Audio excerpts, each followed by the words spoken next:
O Senhor esteja convosco. Ele está no meio de nós. Proclamação do Evangelho de Jesus Cristo segundo São Mateus. Glória a vós, Senhor. Naquele tempo, Jesus tomou consigo Pedro, Tiago e João, seu irmão, e os levou a um lugar à parte sobre uma alta montanha, e foi transfigurado diante deles. O seu rosto brilhou como o sol, e as suas roupas ficaram brancas como a luz. Nisso apareceram-lhe Moisés e Elias, conversando com Jesus. Então Pedro tomou a palavra e disse: Senhor, é bom ficarmos aqui. Se queres, vou fazer 3 tendas, uma para ti, outra para Moisés e outra para Elias. Pedro ainda estava falando quando uma nuvem luminosa os cobriu com sua sombra. E da nuvem uma voz dizia: Este é o meu filho amado, no qual eu pus todo o meu agrado. Escutai-o. Quando ouviram isto, os discípulos ficaram muito assustados e caíram com o rosto em terra. Jesus se aproximou, tocou neles e disse: Levantai-vos e não tenhais medo. Os discípulos ergueram os olhos e não viram mais ninguém a não ser somente Jesus. Quando desciam da montanha, Jesus ordenou-lhes: Não conteis a ninguém esta visão, até que o Filho do Homem tenha ressuscitado dos mortos. Palavra da salvação. Glória a vós, Senhor.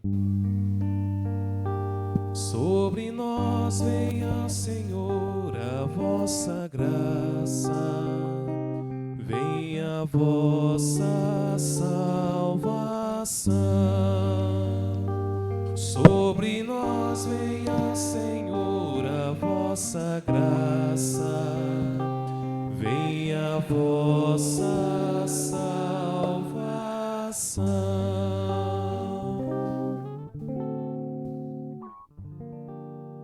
Amados irmãos, palavra de Deus, palavra de vida eterna. Nós estamos ainda no início desse tempo quaresmal, e Quaresma sempre nos recorda que é um tempo também penitencial.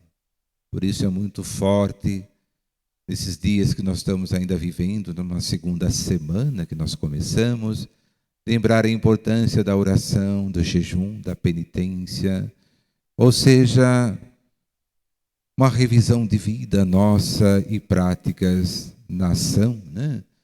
De vivenciar bem esse tempo que tem como fundo uma busca de uma conversão interior.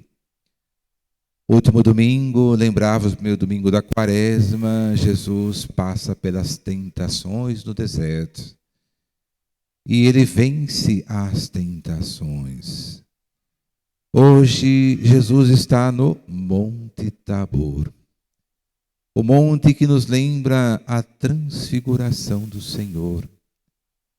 Ali ele se encontra depois com 3 dos seus discípulos, Pedro, Tiago e João. Eram discípulos, apóstolos, discípulos que, dentre os momentos especiais da vida de Jesus, sempre o acompanharam. E sempre a presença do testemunho ajuda a sempre validar aqueles momentos da história da salvação. Pedro depois vai ser aquele que recebe a chave da igreja. Tiago foi aquele que morreu à espada. E João foi aquele que foi o último dos apóstolos, mas aquele que teve uma missão especial. Foi aquele que nos pés da cruz, Jesus diz: Eis aí tua mãe, eis aí o teu filho. Mas dentro da liturgia dessa segunda, ou desse segundo domingo, nós começamos a primeira leitura, tão bonita, bela, né? Livro do Gênesis, aonde Deus escolhe Abraão, que é o pai da fé, para que ele deixasse talvez a segurança, família,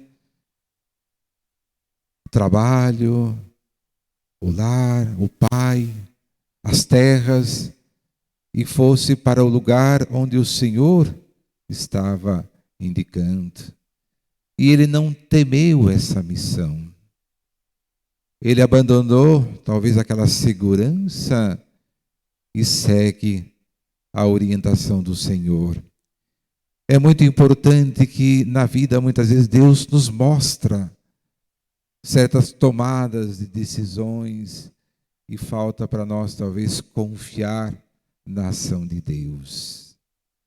Confiamos em tantas coisas, mas nem sempre a gente confia não só na misericórdia de Deus, mas na ação do Espírito Santo. Aquele que deve ser o companheiro da nossa viagem, porque nós somos nesse mundo peregrinos do Senhor. Entre momentos mais delicados, difíceis, mas sempre Deus nos mostra o verdadeiro caminho. E Ele mesmo define em João 14:6, eu sou o caminho, a verdade e a vida. Aquele que me segue não andará nas trevas, não será a luz da vida. Se Ele é esse Senhor da nossa história, Ele é o Quírios, o Senhor, né? São Paulo vai dizer em Hebreus, Jesus Cristo é o mesmo ontem, hoje e por toda a eternidade. Abraão, pai da fé, foi conduzido pelo Senhor, né? Pelo próprio Deus, Senhor dos senhores, a deixar casa, terra, família e ser aquele que ia propagar cada vez mais a presença do Deus na história. Segundo a leitura de hoje, texto da carta de São Timóteo, né? É importante que Timóteo era companheiro de Paulo nas missões. E quando, ao se dirigir Paulo a Timóteo, ele diz, sofre comigo. Parece que é uma busca difícil, né? Sofre comigo. Ou seja, ele já tinha na sua conversão a certeza que passaria pela dor, pelo sofrimento, pelas perseguições, como foi o caso de Paulo, mas ele queria que o seu companheiro de viagem, de peregrinação, fosse aquele que aceitasse, acima de tudo, a missão. Nós, batizados, temos a nossa missão. E a missão do batizado no mundo é ser profeta, sacerdote e rei. Profeta é aquele que anuncia com a vida, com a palavra, o evangelho, as coisas de Deus. Sacerdote, tem o sacerdote ministerial, né? Mas tem o sacerdócio comum dos leigos. É aquele que consagra tudo que faz a Deus.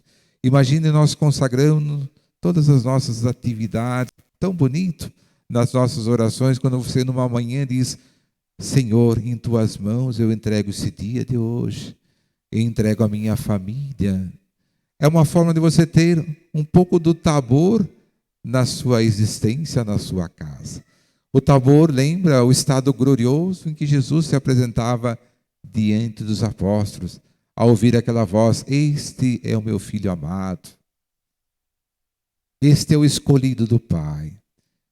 E rei nesse mundo do batizado é todo aquele que no contato com as coisas materiais é sinais dos valores do mundo e dos valores eternos. Isso é o sentido dessa tríplica missão de todos nós.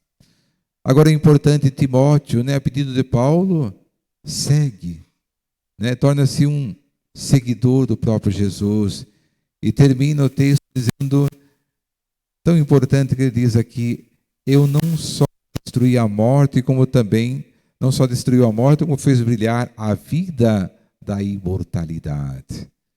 Ou seja, o caminho nosso, nós somos peregrinos nesse mundo, mas tudo em volta da eternidade.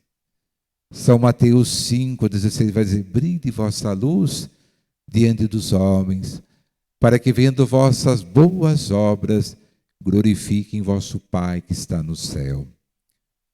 Portanto, é importante, meu querido irmão, minha querida irmã, que a gente tenha essa sensibilidade de encontrar Deus na simplicidade da vida.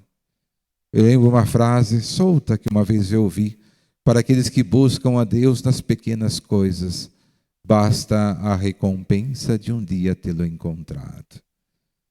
Deus você vê na natureza, você vê na vida das pessoas, você vê no sorriso, até mesmo daquele pobre que você encontra no caminho, até às vezes, né, sem dente, né, desdentado que chama, mas que está feliz por às vezes ganhar um pedaço de pão, por um sorriso que alguém acolhe, torna-se irmão do irmão.